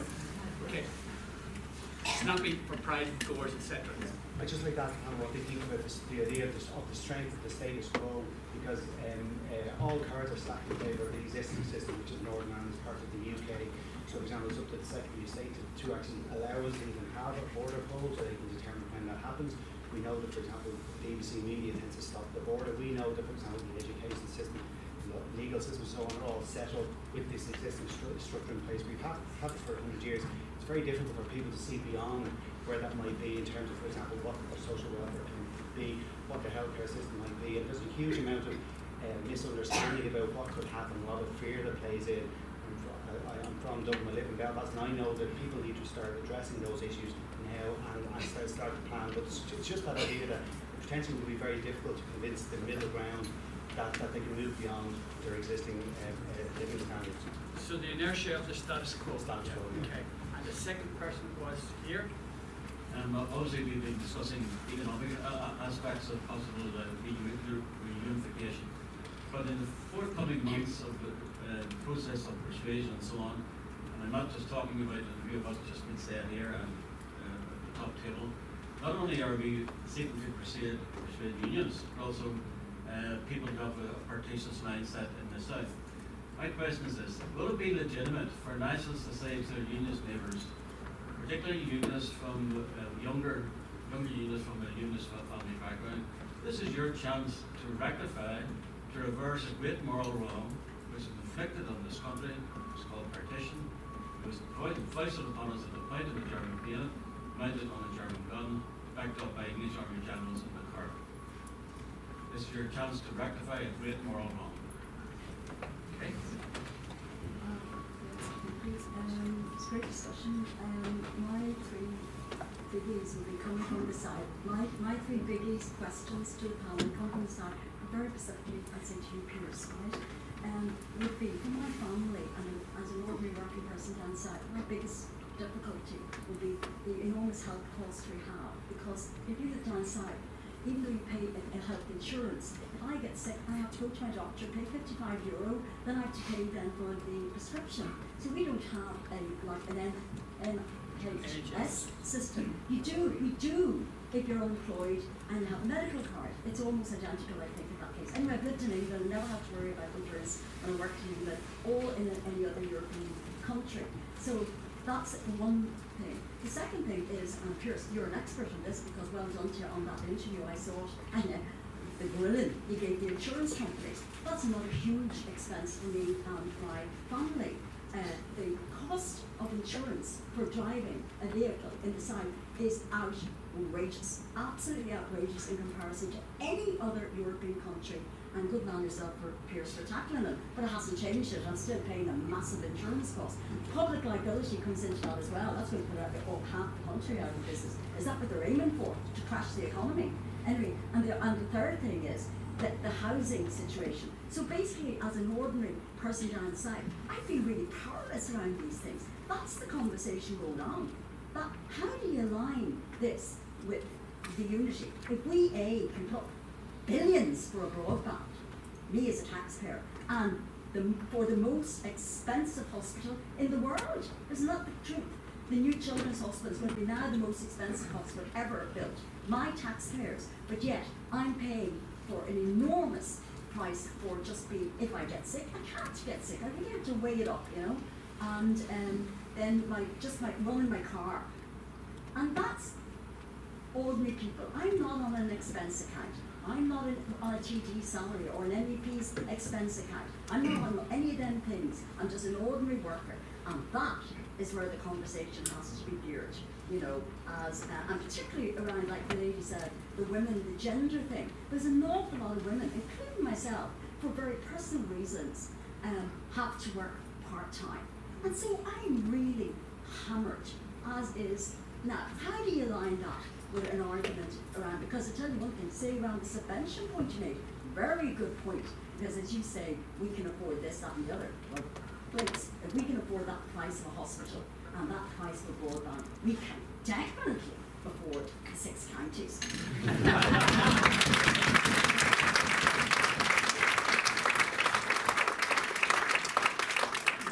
What is it about saving best for last? Any quick comments? I would just like to completely agree with all the things that you're talking about in terms of the southern economy. The housing situation is just a complete crisis. The health situation is the same. The only thing would be, if you're looking at the public sector and the different infrastructure, the welfare system is probably better. In terms of pension levels and employment rates for job seekers and all those kind of things. So that's probably better. So maybe we could look at taking the best of the Irish, both north and south of the border, and looking at health and housing. You're definitely right.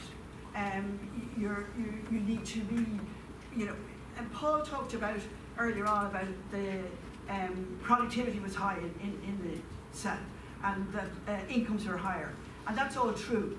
But the cost of living is a real issue, particularly for low and middle income earners in Ireland. And it is about health, it is about insurance, and it is about the cost of housing, particularly the cost of housing for young people, which has just excluded so many young people from having any kind of security in terms of housing. So those are the discussions that we need to absolutely have, because we need to be looking at a radical economic and social change in the context of a new Ireland. And we need to be pulling the best of our systems into a framework that we can all live in the best possible way.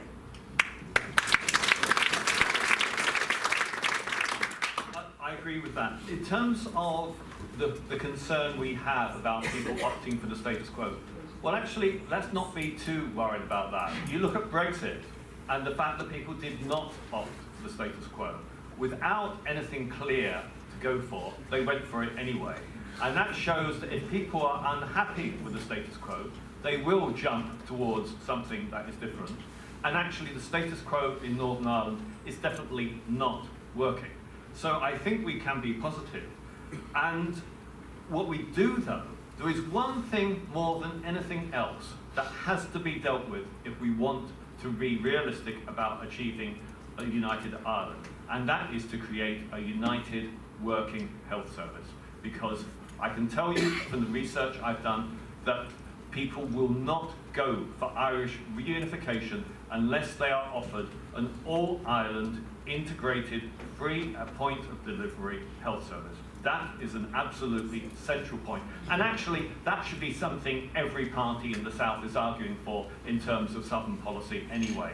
And the Sláinte care is going too slowly. The parties are not genuinely committed to it, and that has to be dealt with. Because, just to finish on this point, basically we need a country, a united country that works for everyone. And that means that we need a reformed Ireland.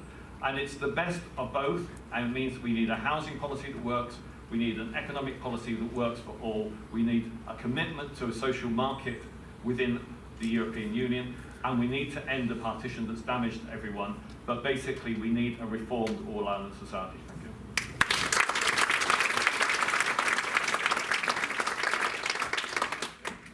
Just on your point about making the argument on doing an historic wrong, I'm from home, I've lived in Dublin since 1995, and I very quickly learned to stop saying a wrong was done to the 6 counties of this island, because people are very uncomfortable about that. They know that the North was left behind. Leo Varadkar said, never again will the nationalist people be left behind. They feel they can't do anything about that. So, look, keep the goal in mind. There's no point in waving a big stick or being perceived to whine at people. The way to achieve results is to make the argument that together we're stronger, to put forward the very solid economic arguments you've heard today, that a united Ireland would have a larger domestic economy, there'd be extra jobs from a common corporate tax rate and from a common currency, that it's better for everyone. More money equals choices about how to spend that money to help those who are struggling. The argument can be made about a tourism boost, about a cultural boost with reunification, about a research boost for the universities cooperating, and let's not forget the boost with economic investment in the borderlands, which have struggled enormously. These are the arguments to make. Now, scratch the surface, and lots of people in the Republic do feel that the loss of the North was an amputation. Even people that you might not think it do feel that way. It's an emotional response. But endgame will be achieved by logic, by detail, by facts.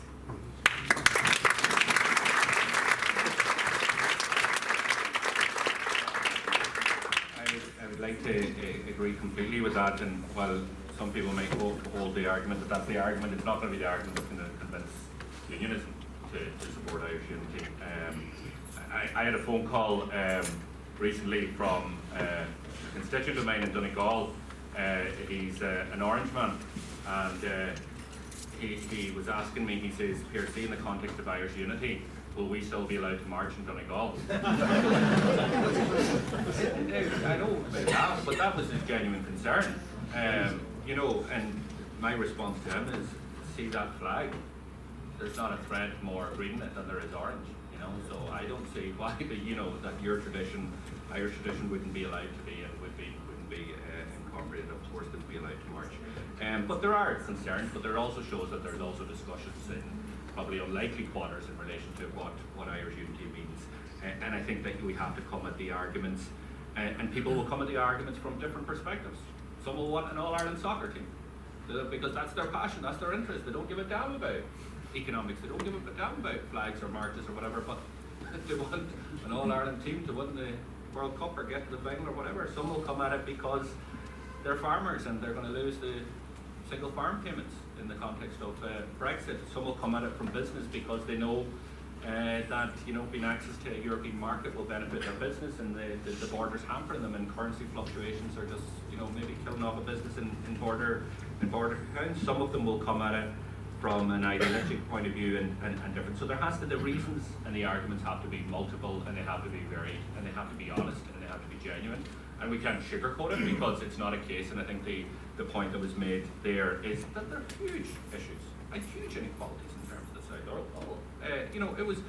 It was pointed out very clearly the inequalities that exist in the South, and we need to. This is a chance to overcome a lot of them, and the status quo point. There's going to be huge reaction, north and south. And it's not just from unionism in terms of Irish unity, because Irish unity and New Ireland allows for a real republic. So all those conservatives, all those who want the status quo, who the status quo suits them, whether that is in the insurance industry or whether that is in high business or people in position of power, will react against the type of change that I think citizens want to bring about. Whether that's the right to housing, which will maybe disrupt developers and property speculators, having that in your constitution and so on. So, there'll be a lot of obstacles, there'll be a lot of challenges, and how I agree with the speakers in terms that it is about an opportunity to pick the best. A nationalist health service, a service that's fit for purpose, a service that everybody now in the South agrees with, that we need a single tier. We spend more per head of population in the South on health than is spent in the North per head of population. But yet, we have a terrible health system. It's absolutely dysfunctional because it's two-tier. We spend it on private in one hand, we spend it in public in the other hand. We're building the biggest children's hospital, the most costly children's hospital in the world. And in the middle of that children's hospital, as part of it, we're building a private hospital inside. So there's huge challenges, but I think the discussion in terms of Irish unity will also flood out some of those and will force us to have uncomfortable conversations. I also think that in the next number of months, there's a big opportunity for nationalists here to have their voice raised, and as a result, hopefully, of the referendum on voting rights for Irish citizens across the island of Ireland and abroad, that will also be a trigger point for some of the political parties, because they now have skin in the game, where their party candidates will have, the nationals are here and will have votes, and I think it will be a big step change in relation to that referendum and winning that referendum. So I think we have to have real honest conversations. I think everybody has to be included. Maybe not everybody will participate at the start, but there's conversations that are happening in very unlikely quarters in relation to all of this. And sometimes change takes a long time to come about, but then that there's a tipping point, and within a blink of an eye, the change happens. I think that we're standing on that threshold here now. I think that that's the point that we're at. I think that we're about to enter into a very exciting time, and I think it's full of opportunities to reimagine, to recreate Ireland in a real democratic, social-centred republic that delivers for all of us and respects each and every one of our traditions, our allegiances, our alliances, and it's up to all of us to take ownership of this, and all of us to try and push this forward and make sure that we don't miss the moment that we're living in at this point in time.